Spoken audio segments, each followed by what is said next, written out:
I'm Mary, 29, an accountant. I've always been the kind of person who thrives on order and predictability. But then, life threw me a curveball named Mike. We met at a mutual friend's birthday party. The moment I walked in, I spotted him across the room, laughing loudly, the center of attention. I was content to stay in the background, but my friend, Jess, had other ideas. "Mary, you've got to meet Mike. He's hilarious," Jess insisted, dragging me over to him. I remember thinking, this is going to be awkward, but to my surprise, it wasn't. Mike was easygoing, his laughter infectious. I found myself laughing more in that one evening than I had in months. "Hey, I'm Mike." "And you are?" he asked with a smile that reached his eyes. "Mary.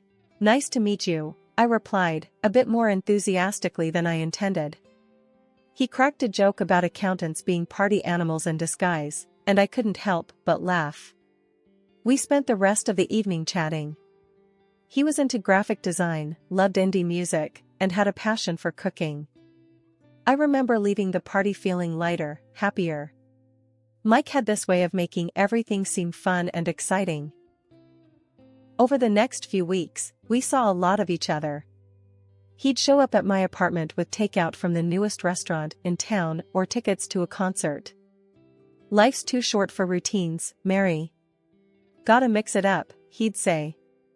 I was drawn to his spontaneity, a stark contrast to my structured life. He had this knack for pulling me out of my comfort zone, and I loved it. But I started to notice little things. Like how he'd casually drop $100 on a night out without a second thought, or how he'd switch jobs because he got bored with the old one. I tried talking to him about it once. We were at my place, and I broached the subject as delicately as I could. "Mike, don't you think you should be a bit more careful with money? And maybe stick with a job longer?" He just laughed it off. "Mary, you worry too much. Life's about having fun. Money, jobs, they come and go." I wanted to argue, to explain that that's not how the world works, but I didn't. I let it slide, telling myself that it was just Mike being Mike. When he proposed, it was out of the blue. We were walking in the park, and he just blurted it out. "Marry me, Mary. Let's make this adventure official." It was impulsive, irrational, and completely Mike. And I said yes. We moved in together, into my house. It seemed like the perfect start to our life together. And I thought, maybe, just maybe, opposites could really attract and hold together. The days of laughter and impromptu adventures with Mike gradually gave way to a sobering reality. His carefree attitude, once the source of our connection, started to feel more like a growing divide. It was a Thursday evening when the first major crack appeared. I had stayed late at work to catch up on some demanding accounts.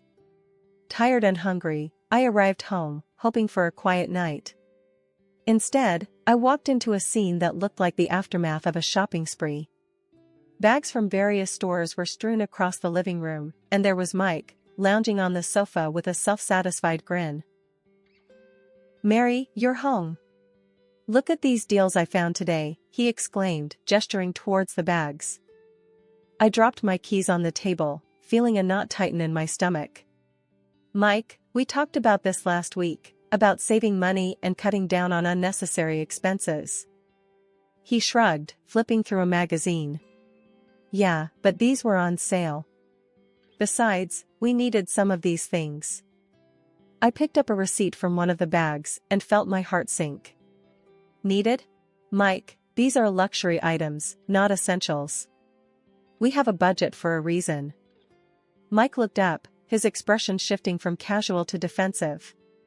"Come on, Mary, don't be such a killjoy. We deserve to treat ourselves once in a while." I sighed, trying to keep my voice calm. "It's not about being a killjoy, Mike. It's about being responsible. We have bills, a mortgage, and we agreed to save for a rainy day." He rolled his eyes and tossed the magazine aside. "You always make a big deal out of everything. Can't you just relax for once?" Then, one morning, I found an envelope addressed to Mike on the dining table. It was from his workplace. Curious, I opened it and felt my world tilt. Mike had resigned from his job without a word to me. When he finally came down for breakfast, I confronted him, the letter in my hand. "Mike, what is this? You quit your job?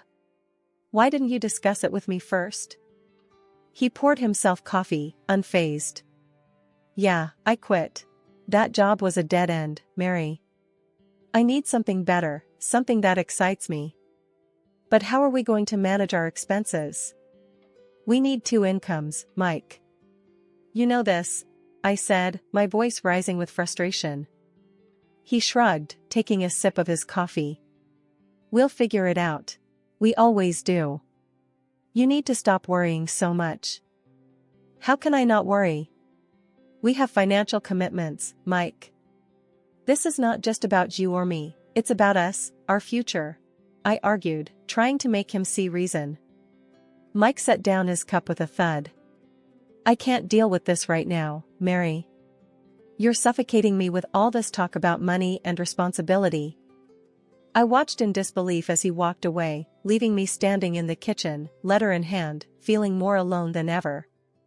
Mike's unemployment, which initially seemed like a short-term hiccup, rapidly grew into a persistent source of stress and contention in our household. Each morning, as I prepared for work, I'd find Mike in the same spot on the couch, engrossed in either the TV or his phone. The sight became a painful reminder of our growing financial strain. "Mike, it's been weeks since you quit your job. Have you started looking for something new?" I asked one morning, trying to mask the concern in my voice as I adjusted my work badge. He barely glanced up from his phone. "Yeah, I'm looking. Nothing's caught my eye yet. I'm waiting for the right opportunity." His nonchalant reply irked me. "Right opportunity? We have bills piling up, Mike. We can't wait forever."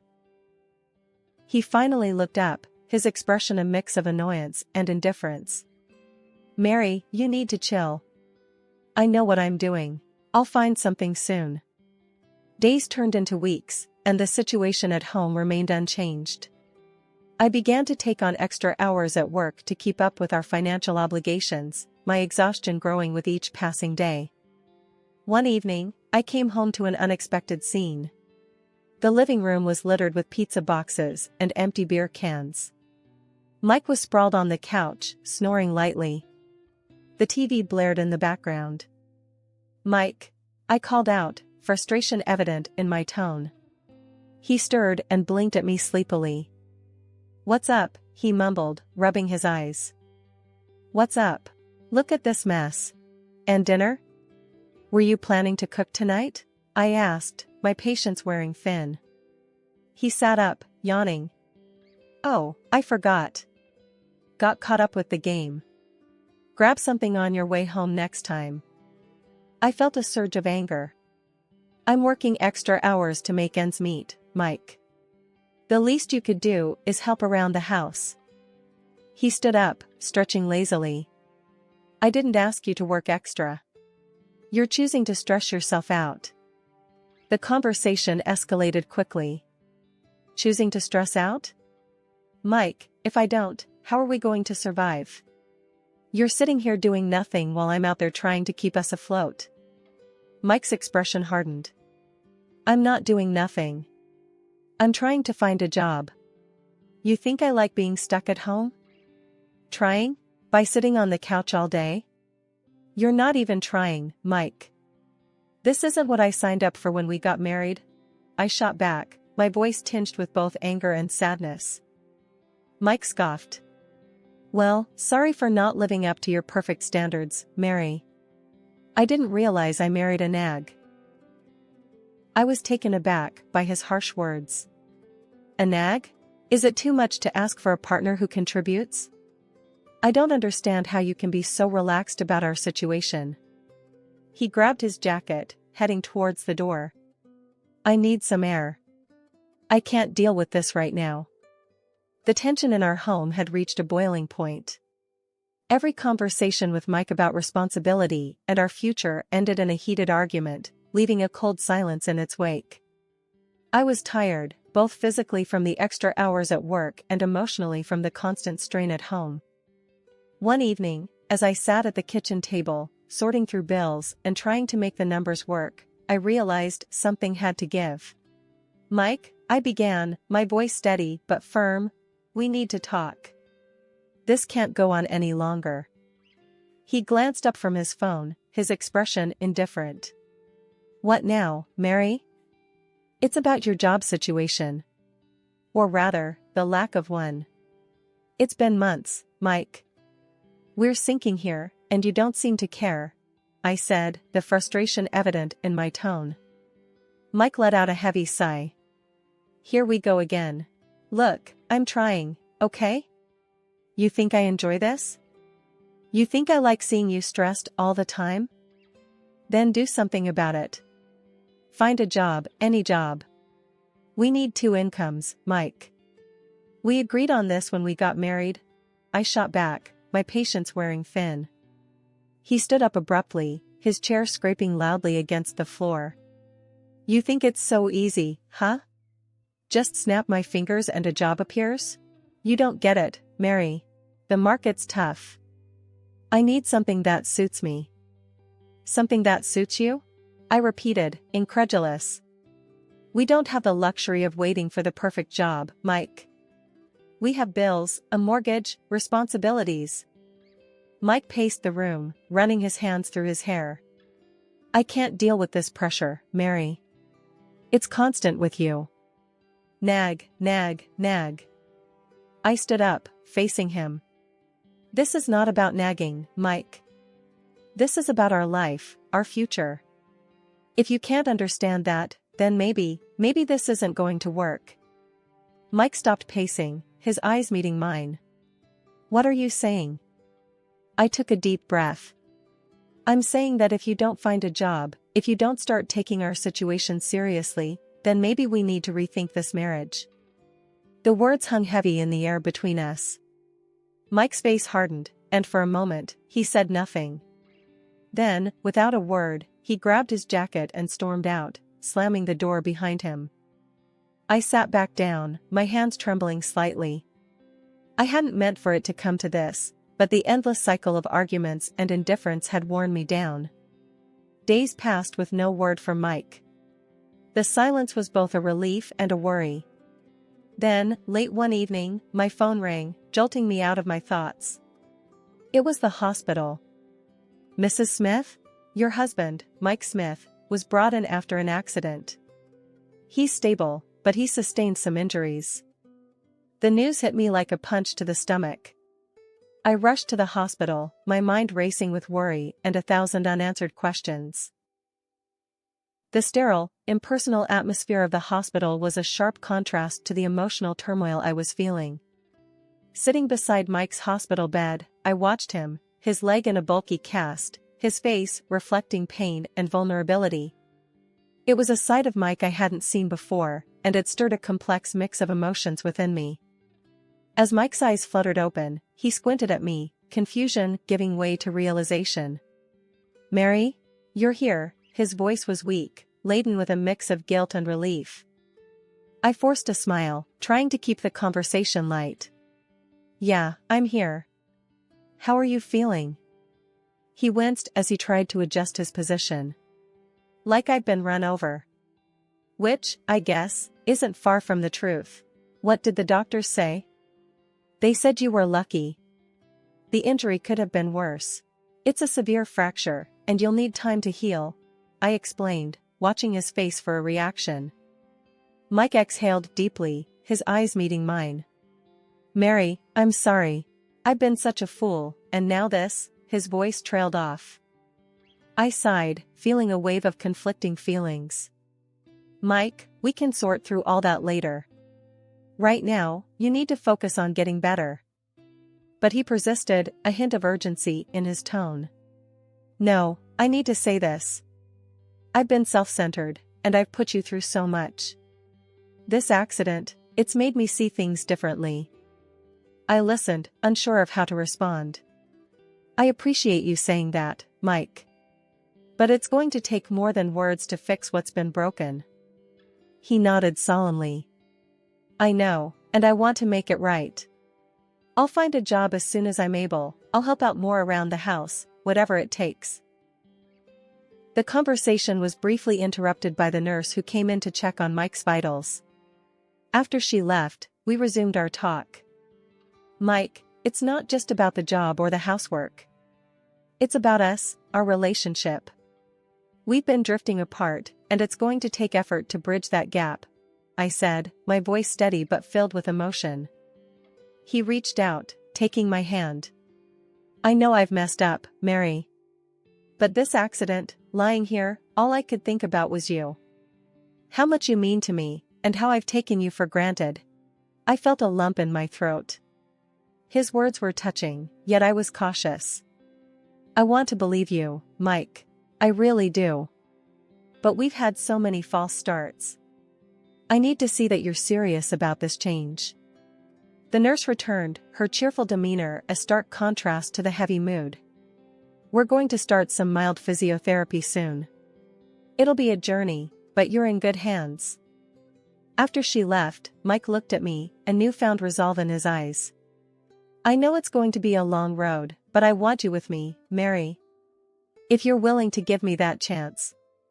Bringing Mike home from the hospital marked the beginning of a new, challenging chapter in our lives.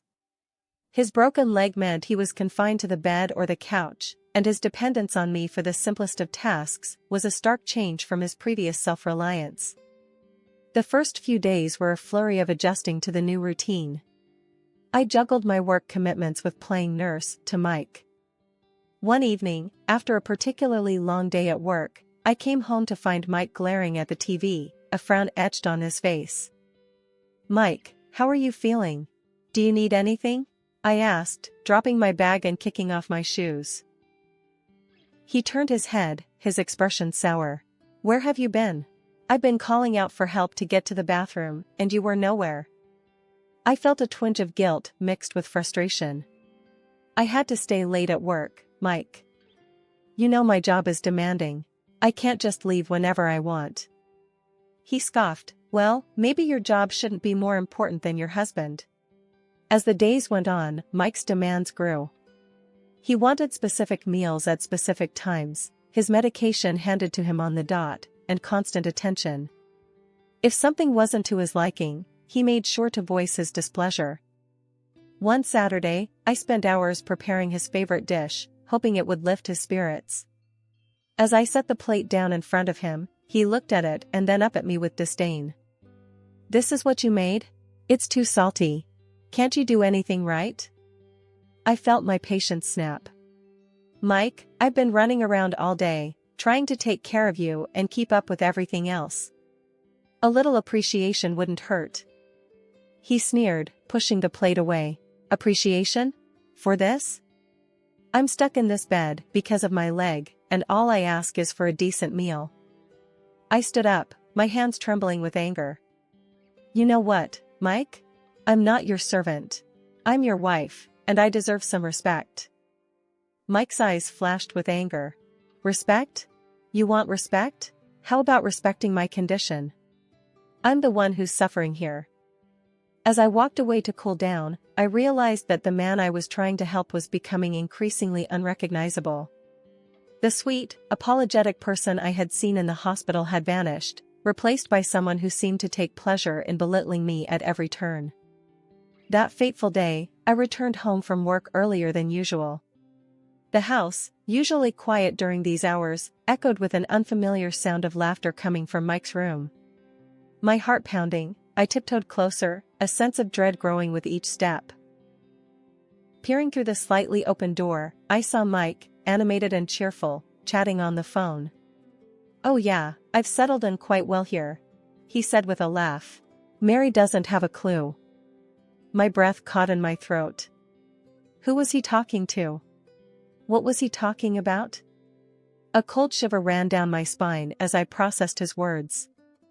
I backed away, my mind racing, then loudly re-entered the house, slamming the door to announce my presence. I composed myself and walked into his room. Mike, hearing the door slam, quickly changed his demeanor and ended the call. Mary, you're back, he said, feigning weakness. "Hey, how are you feeling?" I asked, masking my turmoil with a concerned smile. "Just the same, you know," he replied, avoiding my gaze. The next day, I contacted a private detective, someone I knew from a previous work case. "I need you to find out everything about my husband's activities," I told him over the phone. "And there's a woman he might be involved with." While the detective did his work, I played the part of the dutiful wife. It was agonizing, acting as if everything was normal when every instinct screamed that my world was falling apart. 2 weeks later, the detective got back to me. The news was worse than I had imagined. Mike had been in an accident with his mistress, who was listed in the police reports. The detective provided me with her name, and a quick search on social media revealed her profile, filled with pictures of her and Mike looking intimately close. But there was more. The detective had uncovered Mike's gambling debts, a staggering amount that threatened to drown us financially. I sat in the living room, the evidence of Mike's betrayal laid out before me, feeling a mix of anger, disbelief, and heartache. How best to unveil his deceit? How to make him realize the gravity of his betrayal? For now, I kept these thoughts to myself, waiting for the right moment to turn the tables. The morning light filtered through the curtains as I steeled myself for the confrontation ahead. Entering Mike's room, where he lay with his broken leg, I braced myself for the performance of a lifetime. "Mike, I need to talk to you about something important," I said, my voice calm but firm. He looked up, irritation flashing across his face. "What now, Mary? Can't you see I'm in pain here?" I maintained my composure. "I've made a decision for your better care. You're being moved to a state medical facility tomorrow. They're equipped to handle your rehabilitation more effectively." Mike's expression turned from annoyance to panic. "What? No, you can't do that. I want to stay here, with you." "I'm sorry, Mike, but this is for the best. I'll start packing your things," I said, turning towards the door. As I closed it behind me, I heard the frantic rustling of sheets and Mike's hurried voice calling someone on the phone. "She's sending me to some facility. You have to help me." About an hour later, a car pulled up outside. Mike's mistress barged into our house, her face a mask of determination and concern. She marched directly to Mike's room, with me trailing behind. "I'm here to take him with me. He's not going to any facility," she declared, her voice laced with a sense of ownership. I followed her into the room, my heart pounding but my face calm. "I'm glad you're here. This was all a setup to get you to show your hand." Mike and his mistress exchanged a look of confusion and fear. "What are you talking about, Mary?" Mike asked, his voice quivering. I held up the evidence collected by the detective, photos of them together. "This is the proof of your affair. I'll be seeking compensation for this betrayal." The mistress laughed, though her eyes betrayed her nervousness. "I can pay whatever you want. He's coming with me." My smile was thin, but confident. "You should know, he's neck-deep in gambling debts, and without a job, he can't afford his medical bills or insurance. Are you ready to handle all that?" Her face went pale, the implications of what I'd said slowly sinking in. Mike's eyes darted between us, a look of utter helplessness on his face. "But I can't deal with all that," she stammered, her confidence crumbling. "Seems like he's your problem now," I said with a cold finality, turning to leave the room. The following weeks were a whirlwind of legal proceedings. I filed for divorce, ensuring I received a fair settlement for Mike's betrayal and deceit. His mistress, now burdened with his financial and medical responsibilities, quickly found herself overwhelmed.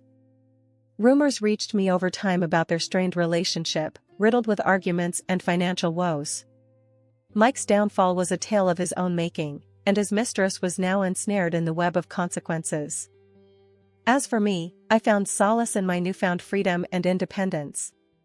The betrayal had been painful, a stark lesson in trust and deception.